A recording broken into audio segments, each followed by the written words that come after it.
Adrien donc va intervenir sur les standards internationaux de bonne gestion environnementale. Il va nous développer la norme Performance 6. Il va nous partager aussi des éléments sur l'application de la séquence ERC pour gérer les impacts sur la biodiversité. Donc, je passe directement la parole à Adrien. Merci beaucoup, Tiana. Bonjour à toutes et à tous. J'espère que vous m'entendez et que vous pouvez bien voir ma formation.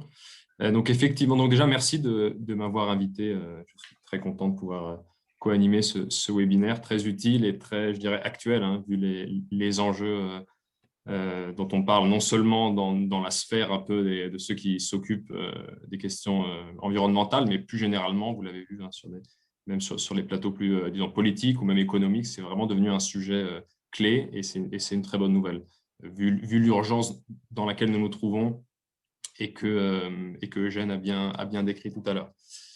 Donc, effectivement, moi, je travaille notamment sur l'identification et l'évaluation et la gestion des impacts environnementaux et surtout des impacts spécifiques sur la biodiversité des projets de développement, notamment en Afrique.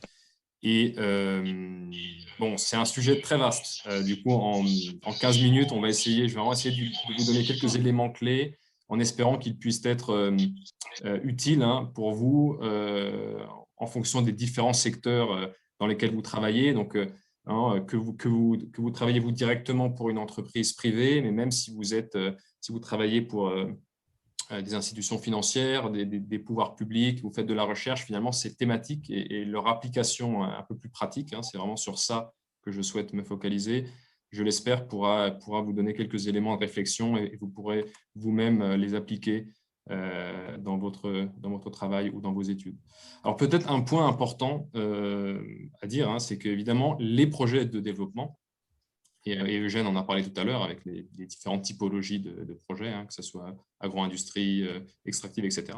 Mais par définition, les projets ont un impact sur la biodiversité, donc sur les ressources naturelles, hein, que ce soit des écosystèmes, des espèces spécifiques, ou bien ce qu'on disait tout à l'heure, les services écosystémiques, donc l'utilisation que les êtres humains font de ces écosystèmes. Évidemment, les impacts varient en fonction non seulement du type d'activité, donc un projet agro-industriel, par exemple, généralement aura un impact sur une grande surface d'habitat. Le développement d'une infrastructure linéaire, par exemple une route ou une voie ferrée, aura un impact peut-être limité au niveau de l'emprise même, mais par contre qui peut être très grave d'un point de vue de ce qu'on appelle de la fragmentation des écosystèmes. Donc, vous voyez déjà, il faut comprendre qu'il y a une grande diversité d'impacts, hein. Un projet hydroélectrique, par exemple un barrage, a un impact très grand, non seulement au niveau même de l'emprise du réservoir, mais en fait de tout le cours d'eau qui, notamment en aval du barrage, sera généralement affecté d'un point de vue de l'écosystème aquatique. Et ce qui est également intéressant à comprendre, enfin en tout cas à prendre en compte, c'est que même les énergies dites renouvelables, hein, c'est-à-dire renouvelables notamment d'un point de vue des émissions, hein, de dioxyde carbonique, de CO2, donc je pense notamment aux projets éoliens, les développements solaires, les projets hydroélectriques également, ont un impact, enfin peuvent avoir ou ont un impact, dans certains cas même assez significatif, sur la biodiversité. Par exemple, les projets éoliens, comme vous le savez, peuvent avoir des impacts sur les oiseaux ou sur les chauves-souris. Les projets hydroélectriques, évidemment, dans tout l'écosystème aquatique. Donc déjà, il faut bien comprendre qu'un projet, enfin, la crise climatique, qui est une vraie crise, hein, c'est une crise extrêmement grave, ne signifie pas qu'en résolvant les questions climatiques, donc en allant vers un modèle de société dit renouvelable, donc en sortant des énergies fossiles, que le problème de la biodiversité sera résolu, loin de là, j'ai envie de dire. Parce qu'en fait, on se rend compte que ces projets en fait, peuvent avoir un impact très significatif. Donc vraiment, c'est une question de comment gérer ces risques, de comment gérer ces impacts potentiels. C'est vraiment de ça dont j'aimerais vous parler. Et peut-être pour commencer, un point important, c'est de comprendre le thème de l'évaluation des impacts. Donc, quel que soit votre projet, le projet de l'entreprise. D'ailleurs, je dis entreprise, mais en fait, ça s'applique très bien à un projet développé par une institution publique. C'est-à-dire que finalement, qu'on parle d'une entreprise privée, qu'on parle d'un bailleur, d'une institution financière, qu'on parle d'un pouvoir public, finalement, les impacts du projet, non, si on parle d'un projet minier, par exemple, ici dans cet exemple, la manière d'appréhender et de gérer les risques et les impacts de ce projet seront équivalents. Donc, si on se pose la question de qu'est-ce qu'il faut prendre en compte et de comment il faut évaluer ces impacts. Donc, évidemment, là, on a un cas d'étude, par exemple, avec une forêt en vert, un habitat dégradé, disons une friche, par exemple, agricole, une aire protégée en rose et un projet minier existant qui est là depuis des décennies. Donc, si on veut, on n'a pas pu empêcher que ce projet ait lieu, par exemple, au niveau de cette forêt. Et par contre, là, l'entreprise en question souhaite développer un projet minier ici en orange. Alors déjà, il faut comprendre qu'il y a plusieurs échelles d'évaluation des impacts. Donc, il y a la zone d'impact direct, c'est-à-dire l'impact qui sera attribué non seulement à l'emprise même de la mine, mais également à ces infrastructures associées, par exemple, ou à ce qu'on appelle à la perturbation, que ce soit au niveau du bruit, au niveau de la présence de travailleurs. Donc, ça aura généralement une sorte de zone, ça s'appelle une zone buffer autour de l'emprise. Ça, c'est schématique. Je ne dis pas que ce sera forcément disons une ellipse qui aura cette forme, mais c'est pour comprendre que c'est généralement assez limité quand même dans l'espace. Ensuite, il y a la zone d'impact indirect. Alors, qu'est-ce que c'est la zone d'impact indirect? C'est la zone qui sera ou qui pourrait être affectée indirectement par exemple les populations, donc que ce soit des travailleurs ou d'autres populations qui auront bougé pour venir peut-être chercher de l'emploi, qui ont été attirés par le projet.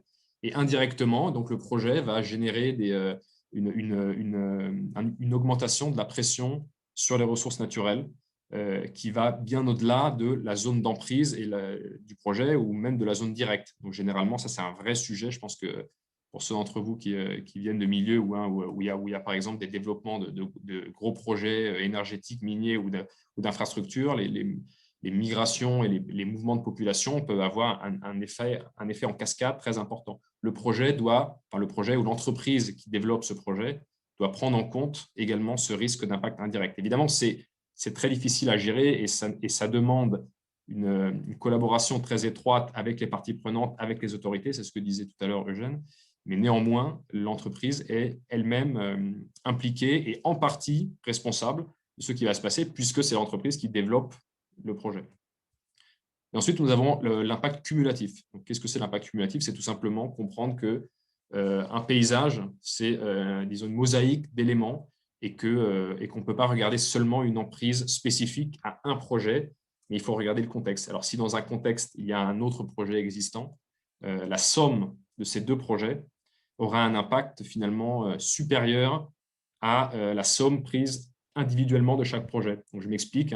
Si vous avez des espèces, je ne sais pas, des espèces de primates ou autres mammifères qui vivent dans cette zone, finalement, avoir une succession de projets qui se développent dans une zone, ça a un impact énorme parce que en fait, ça crée des barrières, ça crée ça remet en cause parfois même la survie de certaines populations. Donc, on doit bien prendre en compte cet impact cumulatif, de comprendre qu'est-ce qui se passe dans le paysage et de ne pas se focaliser uniquement sur son petit projet, petit ou grand projet d'ailleurs. Mais il y a également d'autres impacts. Alors évidemment, c'est beaucoup plus difficile à évaluer, mais c'est ce qu'on appelle les impacts liés à la chaîne d'approvisionnement.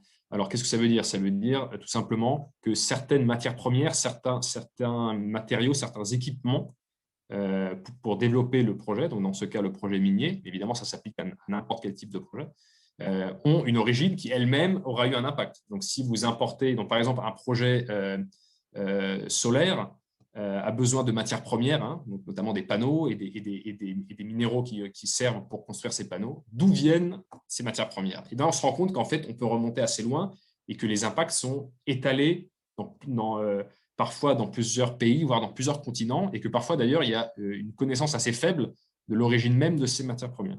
Alors, évidemment qu'un projet spécifique ne peut pas être redevable de tous ces impacts et c'est d'ailleurs très difficile de pouvoir remonter la chaîne de valeur.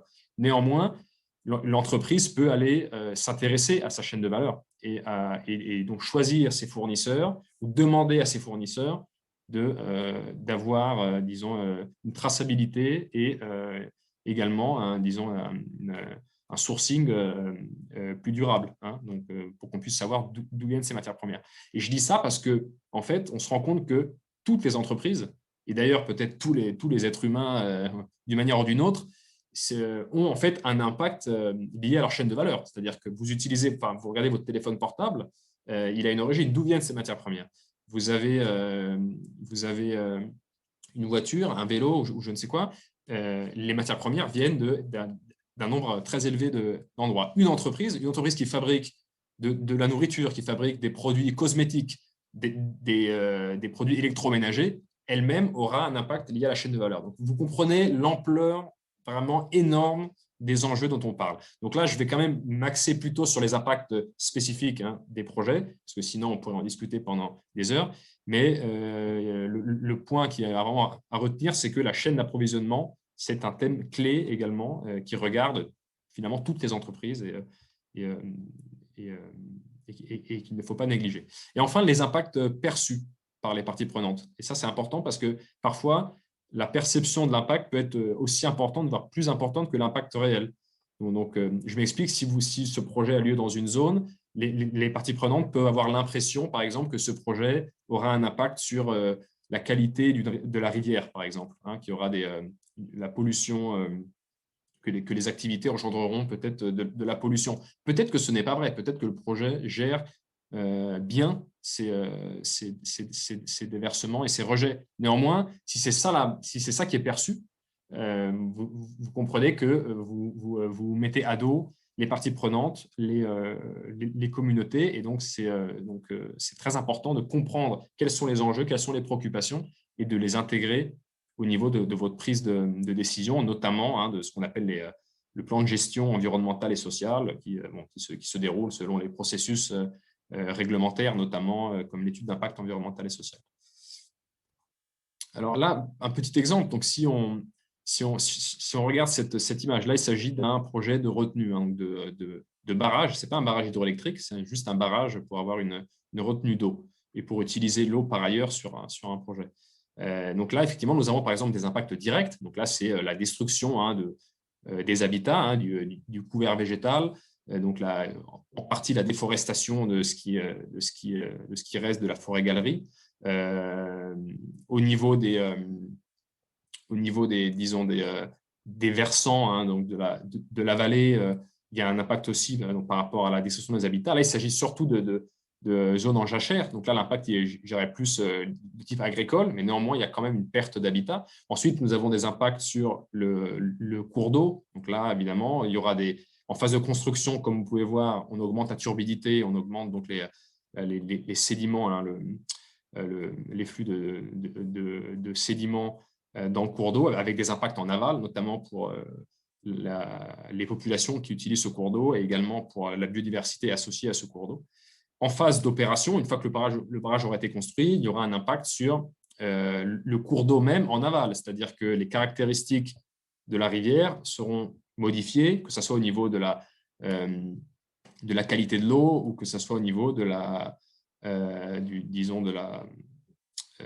type de cours d'eau, peut-être avec un flux qui sera supérieur ou inférieur en fonction des saisons, etc. Donc, vous comprenez qu'il y aura un impact assez significatif même donc par rapport au cours d'eau et aux ressources que ce cours d'eau disons, donne pour les populations. Mais ensuite, on peut également regarder les impacts indirects. Donc, est-ce que le fait de construire cette retenue, de faire venir des travailleurs qui peut-être arrivent de plusieurs endroits, va générer des changements d'utilisation des sols, des mouvements de population qui auront plus d'impact, qui vont peut-être exercer une pression plus forte sur les ressources naturelles. Ça, c'est un autre sujet qu'il faut évaluer. Ce n'est pas juste la retenue elle-même.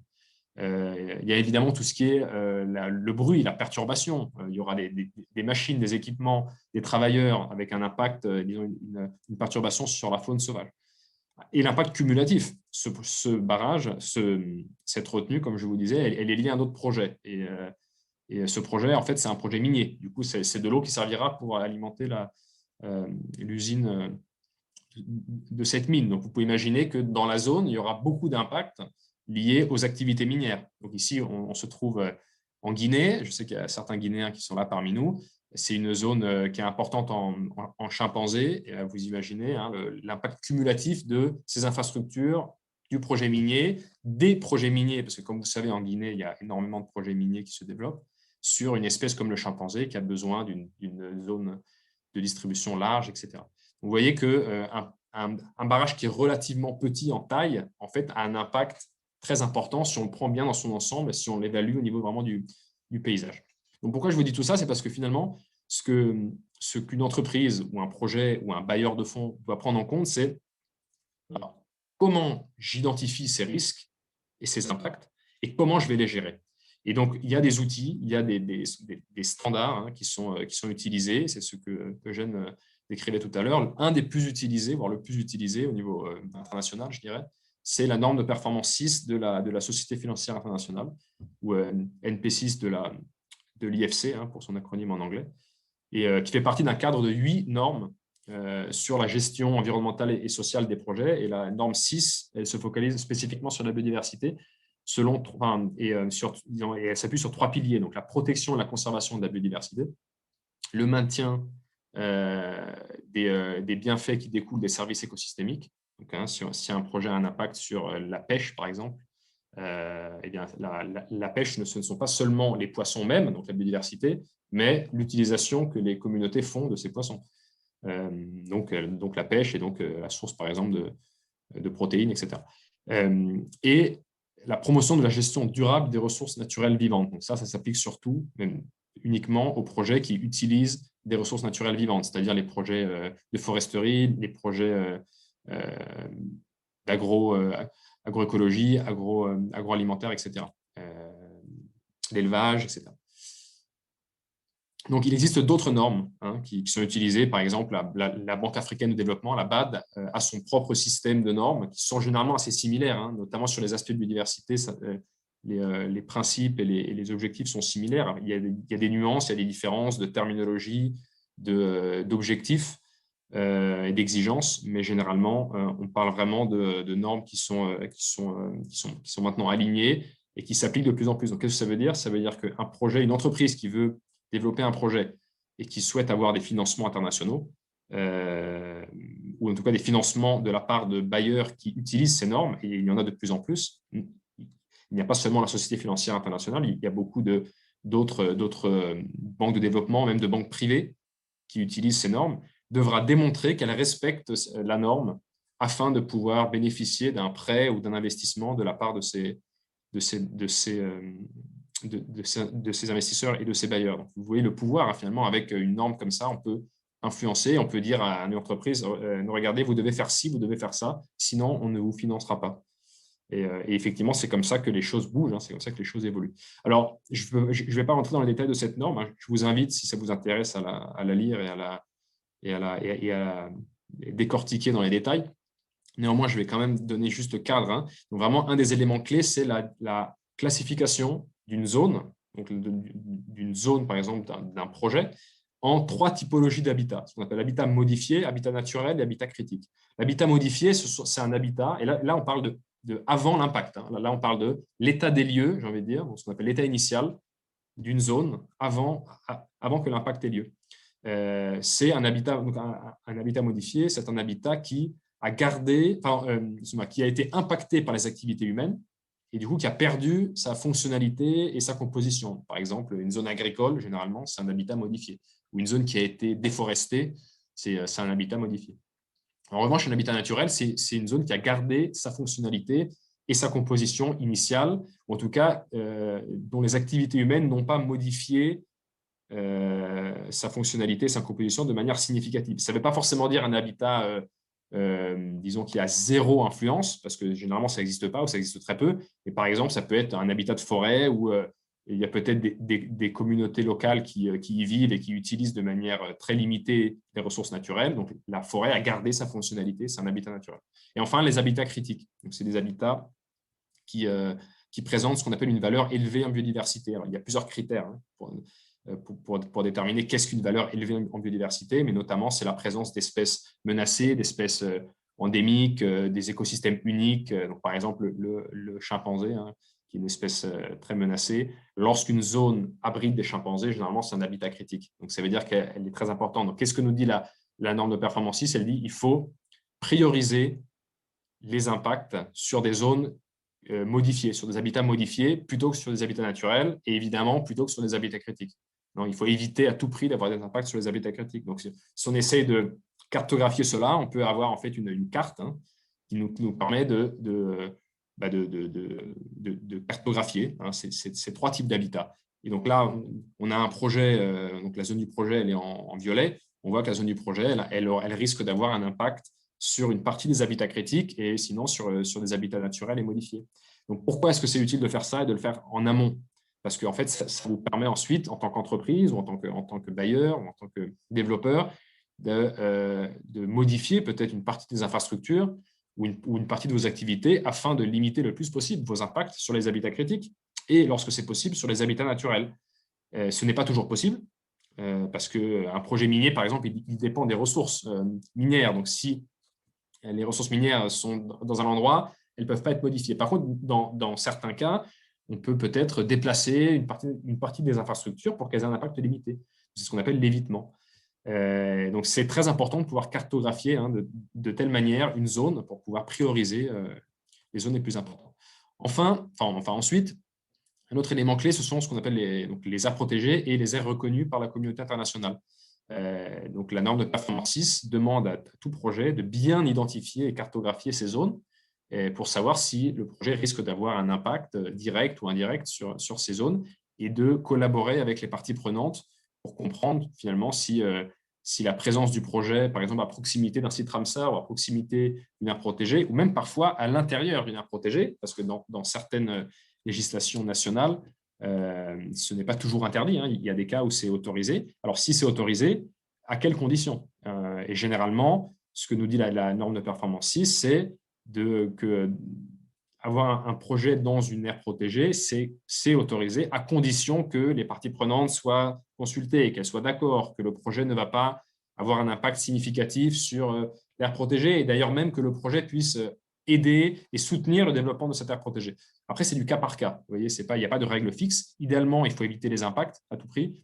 Si on ne peut pas éviter, dans certains cas, ça peut être toléré. Il faut vraiment que le projet puisse démontrer que par ailleurs, il est en train de faire les choses de la bonne manière et qu'il ne va pas avoir un impact significatif sur ces aires protégées ou sur ces zones reconnues à l'international, comme ce qu'on appelle les KBA, donc les zones clés pour la biodiversité, qui ne sont pas forcément protégées légalement, mais qui sont néanmoins très importantes. Il y a d'autres éléments inclus dans la NP6, donc je ne vais pas y rentrer dans les détails, mais qui parlent notamment de la gestion durable des ressources naturelles vivantes, c'est ce que je vous disais. Donc, si votre projet, c'est un projet de foresterie ou un projet, disons, d'agroécologie ou agrobusiness, comment ce projet est développé et notamment comment les ressources naturelles vivantes sont prises en compte dans le développement du projet, c'est un élément clé. La chaîne d'approvisionnement, donc là aussi, la NP6 nous demande au projet de la prendre en compte et de l'évaluer et de choisir ses fournisseurs par rapport à sa chaîne de valeur, par rapport aux impacts liés à la chaîne de valeur. La gestion des espèces exotiques envahissantes, donc s'assurer que le projet ne va pas introduire ou répandre des espèces envahissantes dans une zone. Ça arrive beaucoup avec les travaux de construction, avec certaines plantes qui se propagent beaucoup lors des activités de construction. Ça arrive aussi beaucoup avec les eaux de ballast pour les activités marines ou qui peut-être importent du matériel depuis l'étranger. Donc ça aussi, ça doit être pris en compte et un projet qui veut s'aligner à la NP6 doit le prendre en compte. Et ensuite, la gestion des services écosystémiques. Donc ça aussi, c'est un gros sujet. Comment s'assurer que ces services écosystémiques, donc par exemple la pêche, l'utilisation de l'eau, l'utilisation du bois, etc., sont prises en compte et ne seront pas, disons, affectés par le projet, ou s'ils sont affectés, que le projet puisse disons, maintenir leur valeur, leur fonctionnalité et si besoin, les compenser en collaborant avec les communautés locales. Donc, c'est vraiment une question d'engagement avec les parties prenantes. C'est extrêmement important, c'est ce que disait tout à l'heure l'autre intervenant. Et donc, une manière clé pour pouvoir, disons, gérer ces impacts ou ces potentiels impacts, c'est d'appliquer la séquence éviter, réduire, compenser. Alors, je pense que certains d'entre vous la connaissent, mais j'insiste vraiment sur le mot éviter. Tout impact doit, si possible, ou tout impact significatif, doit être autant que possible évité. Pourquoi? Parce que en fait, plus on évite et moins on a besoin ensuite de compenser. Donc, si on reprend l'exemple de tout à l'heure avec les habitats critiques, déjà, pouvoir éviter tous les habitats critiques, c'est la meilleure chose. Comme ça, on n'a pas besoin d'aller s'enfouir dans des stratégies pour compenser des habitats sensibles ou des espèces sensibles. Donc déjà, une fois qu'on a identifié ces habitats critiques ou ces habitats naturels, il faut essayer à tout prix de les éviter. Alors, ce n'est pas toujours possible, on ne peut pas tout éviter. Donc, ce qu'on ne peut pas éviter, on va essayer de le réduire. On va essayer de réduire autant que possible l'intensité de l'impact. Et ce qui ne peut pas être réduit, c'est ce qu'on appelle l'impact résiduel. Eh bien, la norme de performance 6 demande au projet, et donc à l'entreprise ou au développeur, de compenser cet impact, c'est-à-dire de dire si vous avez impacté 100 hectares de forêt et vous avez tout fait pour éviter, au départ le risque était 300 hectares, vous avez réussi à diminuer jusqu'à 100 en évitant donc 200 hectares. Ces 100 hectares, vous ne pouvez pas les éviter, il va falloir les compenser. Donc, il y a des techniques, il y a des outils pour la compensation. Tout n'est pas acceptable, on ne peut pas compenser ce qu'on veut, quand on veut, où on veut. Il y a des critères.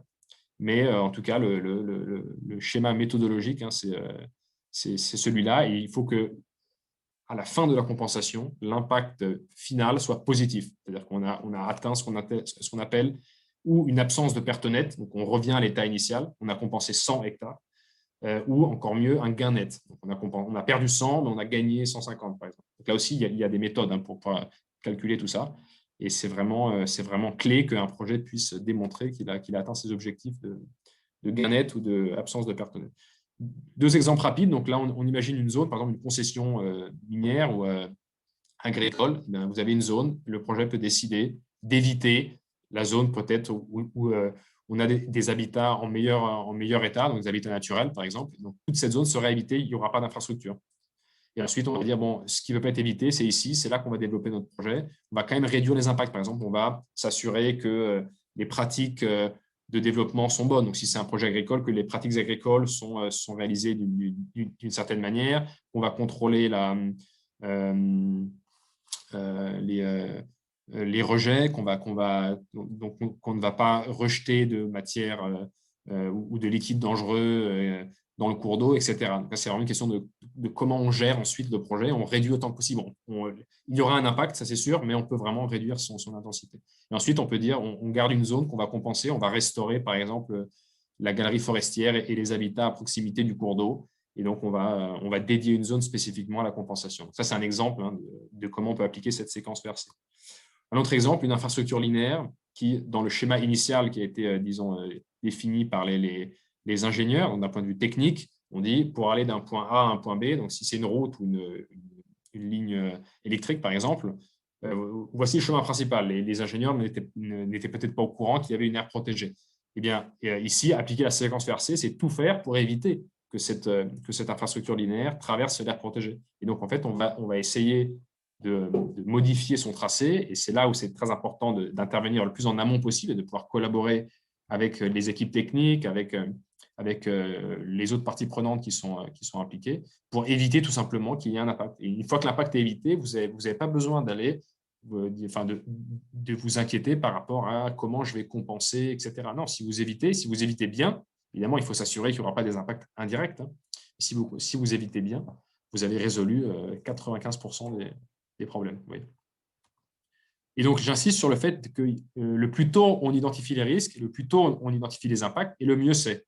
Parce que ça vous permet déjà d'avoir plus de marge de manœuvre, et aussi parce que, en fait, parfois, si on identifie les risques trop tard, généralement, ensuite, ça coûte beaucoup plus cher. Ça, c'est un projet éolien sur lequel nous avons travaillé, où les éoliennes ont été placées avant de savoir quel était le contexte environnemental. Le projet s'est rendu compte par la suite qu'il y avait des vautours, hein, une espèce de vautour qui est en danger critique d'extinction, c'est une espèce prioritaire, qui se trouve dans la zone. Et du coup, sauf que c'était trop tard. Les éoliennes avaient déjà été localisées et construites, et il y a un impact, hein, sur ces vautours qui parfois décèdent à cause des collisions avec les éoliennes. Donc là, le projet essaye de compenser, d'aller financer d'autres projets pour compenser les vautours. Ça aurait été beaucoup plus simple et surtout beaucoup moins cher, hein. Donc ça, c'est un argument qu'il faut faire valoir auprès des entreprises. Tout simplement de modifier la localisation peut-être de quelques kilomètres tout simplement dans une autre zone à fort potentiel éolien, et on aurait résolu la question des vautours sans même pas avoir à se préoccuper de la compensation ou de comment atténuer les impacts. Ici, on évite l'impact. Et pour éviter l'impact, il faut évidemment l'identifier en amont. Et j'aurais juste une dernière note, et après peut-être on pourra faire place aux questions, c'est de dire que là, tout ce que je viens de vous dire, c'est ce qu'on appelle, disons, une gestion des impacts et des risques. Et donc, ça s'applique à un projet, à un développement spécifique. C'est un peu une approche, je dirais, réactive. C'est-à-dire, il y a un projet qui a un impact, OK, qu'est-ce qu'on fait? Maintenant, il y a en cours en ce moment, et c'est ce dont parlait Eugène tout à l'heure, avec le cadre global de la biodiversité qui est en cours de définition sur les objectifs post-2020, notamment en 2030 et 2050, qui consiste à dire il faut sortir de cette logique de la gestion des risques. Enfin, il faut sortir, il faut aller au-delà. La gestion des risques, elle est importante, parce qu'évidemment, un projet peut être bien fait ou mal fait, mais il faut qu'on aille au-delà. Il faut que nos projets ils soient positifs pour la nature. Ça s'appelle une nature positive, en fait. C'est-à-dire il faut que les investisseurs, il faut que les développeurs investissent dans des projets positifs, dans des projets d'agroforesterie, des projets de restauration, des projets, disons, innovateurs sur les questions environnementales. Et c'est ça, c'est un changement de paradigme, hein. C'est pour dire il faut qu'on puisse restaurer notre planète, et il faut que ça soit également rentable pour la société, pour les personnes et pour les entreprises et les gouvernements. Donc, on va dire, on essaye d'avoir un modèle de société qui va dans cette direction. Alors, c'est une ambition. Il y a beaucoup d'initiatives en cours. J'en ai juste là, j'en montre quelques-unes. Donc, vous voyez que ça couvre à la fois le monde du business, le monde des entreprises, le monde de la finance. Il y a vraiment énormément d'initiatives en cours avec des objectifs parfois assez ambitieux. Maintenant, il faut voir comment ça va être mis en place. Mais clairement, il y a un changement, il y a une prise de conscience, là, comme il y a eu pour le climat il y a quelques années. On s'est rendu compte que c'était important d'avoir une société, hein, qui soit, disons, neutre au niveau carbone. Et donc, il y a des investissements qui ensuite ont eu lieu, qui sont en cours, hein, pour changer cette société basée sur les énergies fossiles vers une société dite renouvelable, ou en tout cas neutre en carbone. Maintenant, il y a le même processus en cours pour la biodiversité. Donc, c'est un moment clé, un moment charnière. C'est là où les gouvernements, les entreprises, la société civile sont en ce moment même, hein, dans le cadre notamment de la Convention de la diversité biologique, en train de comprendre comment faire ça, quel doit être l'objectif global, et ensuite comment chaque entreprise, chaque collectivité locale, chaque gouvernement va pouvoir s'intégrer au sein de cet objectif global de nature positive. Et donc, j'invite tous les participants, quel que soit votre rôle, fonction ou votre intérêt, à essayer d'être un membre actif, hein, de ce changement. C'est en cours, c'est ambitieux, c'est très difficile, mais j'ai envie de dire, on n'a pas le choix. Donc ce sujet, on va l'avoir sur la table pendant au moins, disons, 20 à 30 ans. Et peut-être que d'ici 2050, l'objectif de vivre en harmonie avec la nature sera atteint, je l'espère, mais en tout cas, ce combat, il est actuel, et donc je pense qu'on a tous un rôle à jouer, hein, dans cette bataille, j'ai envie de dire. Merci beaucoup pour votre attention. Merci beaucoup, Adrien, pour votre riche présentation qui suscite en même temps plusieurs préoccupations, et je crois qu'on va directement